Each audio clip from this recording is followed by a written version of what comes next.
Hi everyone, अस्सलाम वालेकुम। तबस्सुम जायका में आप लोगों का स्वागत है। आज मैं फिर हाज़िर हो गई एक नई रेसिपी के साथ जो बहुत ही यम्मी, डिलीशियस, बहुत ज़्यादा टेस्टी होती है। तो हम बनाने जा रहे हैं शामी कबाब। चलें शुरू करते हैं।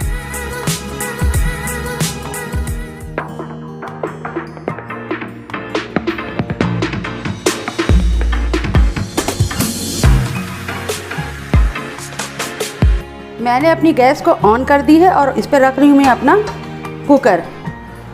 अब मैं जा रही हूँ शामी कबाब बनाने। तो उसके लिए कीमा चाहिए ना, ये है मेरा 500 ग्राम मटन का कीमा। तो मैं इसमें डालने जा रही हूँ।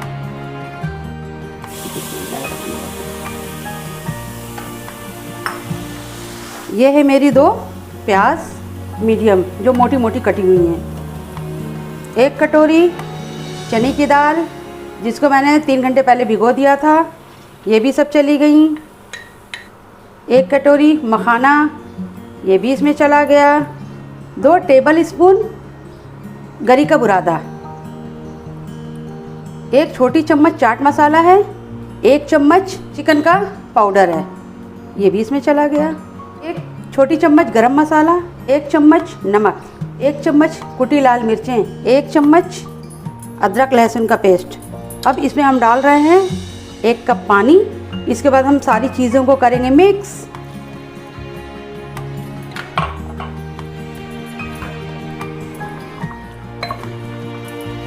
सारी चीज़ों को हम अच्छे से मिक्स कर रहे हैं। सारी चीज़ें आपस में घुल मिल रही हैं। बहुत ही खुश हो रही हैं कि बहुत सब चीज़ों को आपने शामिल कर दिया। ये सारी चीज़ें मिक्स हो गई हैं। अब इसमें हम कवर करके इसको 5-6 सीटी आने तक। मेरा नेक्स्ट प्रोसेस शुरू हो चुका है। उधर गैस में सीटी आ रही हैं, तब से हमने अपने पैन को रख दिया है। इस पे 1 टेबल स्पून देसी घी डाल दिया है। अब मैंने 2 मीडियम साइज स्लाइस प्याज को चॉप काटी हैं जो इसमें सब जा रही हैं। मेरे प्याज सब इसमें जा रही हैं। ये है 5 कटी हुई हरी मिर्चें। अब इसको हम पिंक कलर होने तक फ्राई करेंगे, उसके बाद हम आपको दिखाते हैं। मेरी प्याज पिंक कलर की हो गई है, आप देख सकते हैं। उधर मेरे कुकर में भी सीटी आ रही है, आप सुन सकते होंगे। ठीक है, अब इसमें हम जा रहे हैं 8 पीस काजू जो मैंने टुकड़े टुकड़े में काट लिया है, और ये 15 पीस मेरी किशमिश है। तो ये सब इसमें जा रही है, ये चली गई। इसको बस हल्का सा इसमें सौटे करना है। अब अपने इंडक्शन को मैंने बंद कर दिया है। अब हम आपसे मिलते हैं ये इस चीज़ों को ठंडा करने के बाद। चलें अब खोल के देखते हैं। मेरी सीटी निकल चुकी है माशाल्लाह। सारी चीज़ें बहुत अच्छे से बॉइल्ड हो चुकी हैं। अब हल्का सा हम इसको खुश्क कर लेते हैं, मतलब 1 मिनट के लिए। तो हम अपनी गैस को करते हैं ऑन। मैंने पहली सीटी हाई फ्लेम पे 1 सीटी आने दिया, उसके बाद 5-6 सीटी को हमने मीडियम फ्लेम पे किया। मैंने सारी चीज़ें बहुत अच्छी से मेरी मिक्स हो गई हैं। बस 1 मिनट के लिए हम इसको खुश्क करेंगे। और इसमें लास्ट इंग्रेडिएंट जो हम डाल रहे हैं, 1 चम्मच मेरी तिल है जो भुनी हुई और दरदरी पीसी हुई है। ये सब इसमें गई, ये सब चली गई। अब हम अपनी गैस को करते हैं बंद और इन सारी चीज़ों को ठंडा करके मिक्सर जार में पीस के फिर आपको हम दिखाते हैं। ये मैंने सारी अपनी चीज़ों को पीस लिया है मिक्सर जार में। अब आप देख सकते हैं ये कुछ ऐसा है। अब हम इसमें अपना जो मैंने प्याज, मिर्चा, किशमिश, काजू फ्राई किया था, ये सारी चीज़ इसमें डालते हैं। अब अपना धनिया का पत्ता इसमें डालने जा रहे हैं। 2 हैंडफुल है, हरा भरा बनाएंगे भाई, मज़ेदार सा।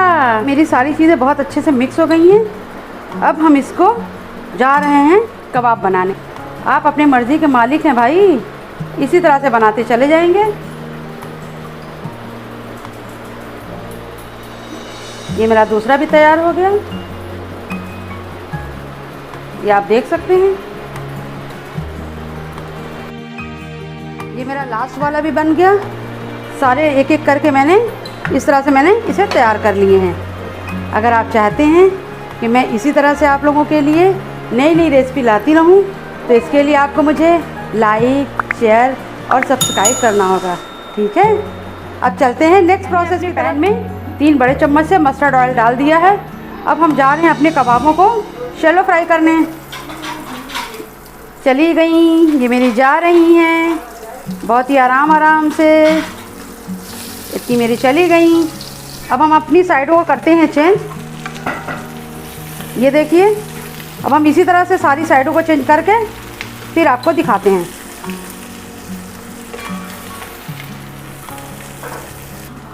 मेरे कबाब सारे अच्छे से पक गए हैं। अब मैं इसे जा रही हूँ निकालने। मेरे दोनों साइडों से अच्छे से सिक गए हैं, बहुत ही आराम आराम से। मेरी सारी कबाबें तैयार हो गई हैं। अब आप देख सकते हैं बहुत ही शानदार खुशबुएं आ रही हैं। भाई मुझसे तो सब्र नहीं हो रहा है। चलें अब हम खा के भी बताते हैं ये लग कैसी रही हैं। अब हम खा के भी बताते हैं लग कैसा रहा है। बिस्मिल्लाहिर्रहमानिर्रहीम।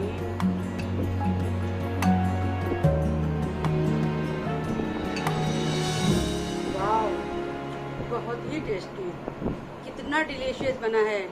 आप बनाइए मेरी स्टाइल में और खाएंगे तब आप सारे कबाबों को भूल जाएंगे। ठीक है, इसमें जो मैंने किशमिश डाली है, काजू डाली है, इतना सॉफ्ट है ये कि चाहते ही मुंह में पिघल जा रहा है। तो ठीक है, जाएं, बनाएं, खाएं, अपनी फैमिली के साथ एंजॉय करें। मैं फिर मिलूंगी आप लोगों के साथ एक नई रेसिपी के साथ। तब तक अपना बहुत सारा ख्याल रखें, दुआओं में मुझे याद रखें। अल्लाह हाफ़िज़।